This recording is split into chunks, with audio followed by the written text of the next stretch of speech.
انس خان کیسے ہیں بھائی؟ السلام علیکم۔ وعلیکم السلام ورحمۃ اللہ، سب خیریت ہے؟ اللہ تعالیٰ کا احسان ہے، تھینک یو سر، اللہ آپ کو جزائے خیر دے۔ حکم کریں بھائی۔ حضرت آپ سے سوال پوچھنا تھا ہمیں جی سر۔ حضرت امام علیہ السلام کی قرآن میں موجودگی کے بارے میں۔ جیسے ہم نے ایک آپ کی ویڈیو دیکھی ہے اور عبداللہ جروار صاحب کی ویڈیو دیکھی تھی جس میں انہوں نے بتایا کہ سورہ مریم میں امام علی علیہ السلام کا نام ہے، آیا اس طرح ہے وَجَعَلْنَا لَهُمْ لِسَانَ صِدْقٍ عَلِيًّا۔ تو جب ہم قرآن مجید کو اٹھاتے ہیں، دیکھتے ہیں، اس کے اندر جب اس کا معنی پڑھتے ہیں تو اس کے اندر امام علیہ السلام کا نام کہیں ہمیں نظر نہیں آتا۔ اس کے اندر تو آپ نے یہی ترجمہ لکھا پڑھا رہتا نا، ہے جیسے ترجمہ نواسب کا نا، ترجمہ منحرف لوگوں کا ہے، وہ ترجمہ غلط ہے۔ آپ کہتے ہیں نام نظر نہیں ہے، خود پڑھ رہا ہے وَجَعَلْنَا لَهُمْ لِسَانَ صِدْقٍ عَلِيًّا علیہ السلام، کہتا ہے ترجمے میں نام نہیں رکھا نا۔ وہ ترجمہ قرآن آپ غلط کرنا چاہو غلط کر سکتے ہو نا۔ نہیں، جیسے ہم ایک عام انسان ہیں، ہم تو جو ترجمہ ہوگا، میرے پاس قرآن کا مصحف موجود ہوگا، ہم اسی کے بیسس پر اپنا اللہ نے جو ڈیسیجن لفظ لیں گے۔ بھیجا نا، اللہ نے ترجمے تو نہیں بھیجا نا، اللہ کی جانب سے جو نازل ہوا ہے وہ قرآن کے الفاظ نازل ہوئے، ترجمہ تو لوگوں کا کام ہے نا۔ اب اگر مترجم کو پتہ نہیں ہے، مترجم اب دیکھیں نبی صلی اللہ علیہ وسلم کا نام جو ہے محمد رسول اللہ صلی اللہ علیہ وسلم، اگر اس کا ترجمہ کرے کہ وہ جس کی تعریف کی گئی ہے وہ اللہ کی رسول ہے، وہ اس نے ترجمہ کیا، نام کا اس نے ترجمہ کیا۔ محمد کا کیا نام ترجمہ ہے؟ محمد کا ترجمہ ہے وہ جس کی تعریف کی گئی ہے۔ تو پھر آپ جب وہ پڑھیں گے محمد رسول اللہ صلی اللہ علیہ وسلم الذین معه اشداء علی الکفار، اگر ترجمہ وہ کوئی اسی طرح کرے کہ نبی صلی اللہ علیہ وسلم کے نام کا لفظی ترجمہ کر دے، تو پھر آپ کہیں گے کہ بھئی یہاں پہ نبی کا نام بھی ہمیں نظر نہیں آتا، ٹھیک ہے نا۔ وہ تو مترجم کا کام ہے، اللہ نے تو نام نازل کیا ہے، اب مترجم نے وہ آپ ترجمہ پڑھتے ہیں تو آپ کے اپنا کام ہے نا۔ میں نے تو احادیث دکھا دی بھائی اہل بیت علیہ السلام کی دونوں طریق سے، شیعہ طرق سے اور مخالفین کے طرق سے حدیث موجود ہے کہ یہاں پہ جو نام ہے وہ امیر المومنین علیہ السلام کا اسم شریف ہے۔ آپ مخالفین کے طرق سے ایک حدیث دکھا پائیں گے؟ مطلب شیعہ ترک میں تو ہے، لیکن مخالفین کے طرق سے ایک حدیث دکھا دی ہے۔ مطلب ہم دیکھے نہیں ہے والی ویڈیو آپ کی وہ لوگوں نے جس میں آپ نے مخالفین کی جب طرف سے کال کیا دکھائی تھا ہے نا اس ویڈیو۔ مسئلے پہ، ہم نے جب احادیث دکھا دی تھی اس وقت دکھایا تھا، ابھی آپ کو دوبارہ دکھا دیتے ہیں بھائی، جی دکھا دیتے ہیں ایک منٹ۔ محترم ناظرین، یہ کتاب شواہد التنزیل بقواعد التفضیل، انڈیا سے ہاں انڈیا سے، سن لو انڈیا والے، کیا آپ مؤسسۃ العالمین للمطبوعات، آپ کو تو پڑھتے بھی نہیں ہوں گے نا، آپ تو وہ سنسکرت والے رسم الخط پڑھتے ہیں، اردو پڑھنا آتا ہے آپ کو؟ الف بے پڑھنا آتا تھوڑا ہے؟ پڑھ لیتے ہیں، تھوڑا ہاں تھوڑا بہت پڑھ لیتے ہیں۔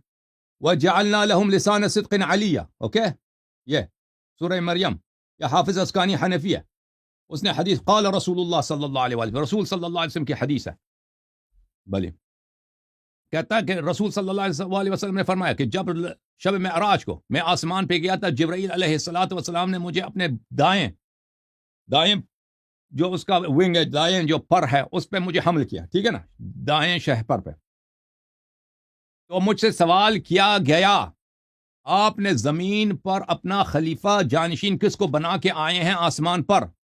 فقلت خیر اہلہا لہا اہلا علی ابن ابی طالب علیہ السلام اخی و حبیبی و سحری ابن عمی، میں نے کہا زمین میں نے اس کو شخص کو اپنا خلیفہ جانشین بنا کے آیا ہوں آسمان پر جو زمین میں سب سے بہترین ہے، وہ ہے علی ابن ابی طالب علیہ السلام، میرے بھائی، میرے محبوب، میرے داماد، میرے چچا کے لڑکے۔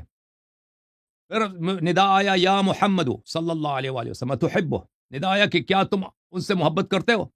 میں نے کہا نعم یا رب العالمین، میں نے کہا جی ہاں یا رب العالمین، میں ان سے بہت محبت کرتا ہوں۔ فرمایا احبہ ومر امتک بحبہ، اللہ تعالیٰ نے کہا کہ یہ حبیب صلی اللہ علیہ وآلہ وسلم ان سے محبت کیا کرو، اپنی امت کو بھی حکم دو کہ ان سے محبت کرے۔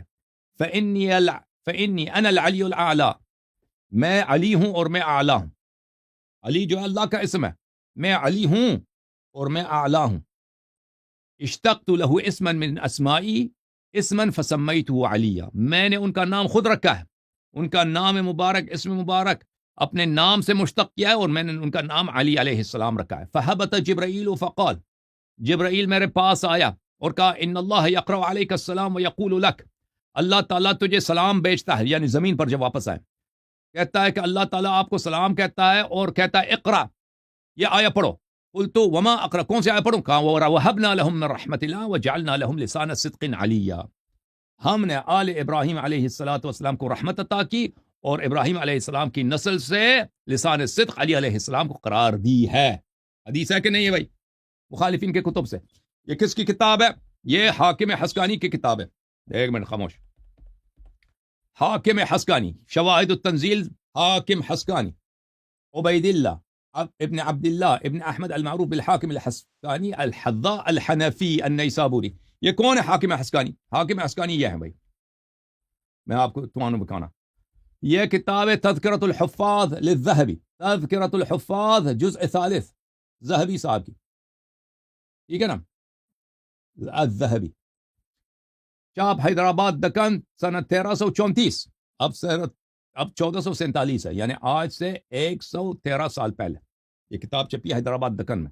پہلے حیدرآباد دکن میں وہاں بہت کتاب اسلامی کتابیں بہت چھپتی تھیں.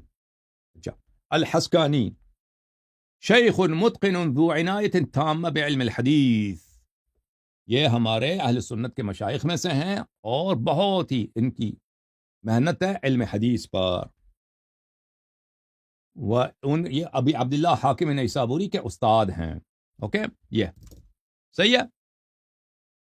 جی سر ٹھیک ہے. تو یعنی جو یہ ہمارے پاس جو مصحف قرآن ہے اس کے اندر جو ترجمہ لکھا ہے تو وہ یعنی ترجمہ تو لوگوں کا کام ہے بھائی، وہ ترجمہ تو نہیں کریں گے نا، وہ تو نہیں کہیں گے کہ اس میں امام علی علیہ السلام کا نام ہے، وہ نام کا ترجمہ کریں گے نا. ہاں، جیسے یہاں پر آیا تھا تو یہاں پہ ترجمہ کچھ اور لکھا ہے. ہاں، نام کا ترجمہ کیا نا. جی جی، آپ موسیٰ ہے یا کچھ ہے، مثلا یوسف ہے، اس کا نام کا ترجمہ کرو، پھر کہتے یوسف کا نام بھی قرآن میں نہیں ہے نا. اوکے جناب، صحیح ہے. پھر انس بھائی okay, good night. Good night. سو جاؤ بھائی، سو جا. نہیں مذاق کر رہے ہیں، اللہ آپ کو سلامتی دے. چلے چلتے ہیں بھائی ٹک ٹاک میں. آ جاؤ، ٹک ٹاک سے کون بات کرے گا؟ بیرسٹر صاحب آ جاؤ. جی جی کھلا ہے. کیسے ہیں بھائی؟ السلام علیکم. وعلیکم السلام، کیا حال ہے آپ کے؟ ٹھیک ہے، اللہ کا احسان ہے جناب. کہاں سے کال فرمایا آپ نے؟ میں انگلینڈ سے بات کر رہا ہوں. جی سر بولیں. پہلے تو ہم دعا گو ہیں کہ اللہ پاک آپ کو لمبی زندگی دے اور صحت والی زندگی دے، اور ہمیشہ جو آپ ڈیفینڈ کرتے ہیں ہمارے مذہب کو، اس کی توفیقات دے اور ہمیشہ آپ کو سلامت رکھے. Thank you sir, thank you, بہت مہربانی آپ. اچھا، میرا آپ سے ایک کویسچن تھا کہ جس طرح آپ یو ایس اے میں رہتے ہیں، ہم انگلینڈ میں رہتے ہیں اور یورپ باقی کنٹریز میں لوگ رہتے ہیں، تو یہ جو کچھ اسٹوڈنٹس ہیں مطلب، اور کچھ ویسے بھی جو امیگرینٹس آئے ہوتے ہیں، وہ ڈلیوریز کا کام کرتے ہیں، اس میں وہ فوڈ ڈلیور کرتے ہیں جو حلال نہیں ہوتا.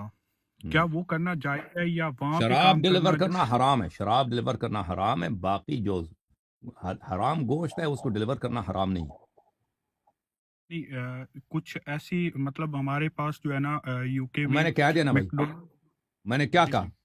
میکڈونلڈ میں حرام گوشت ہے نا، وہ حرام نہیں ہے، اس کو ڈلیور کرنا حرام نہیں ہے. شراب کو ڈلیور کرنا حرام.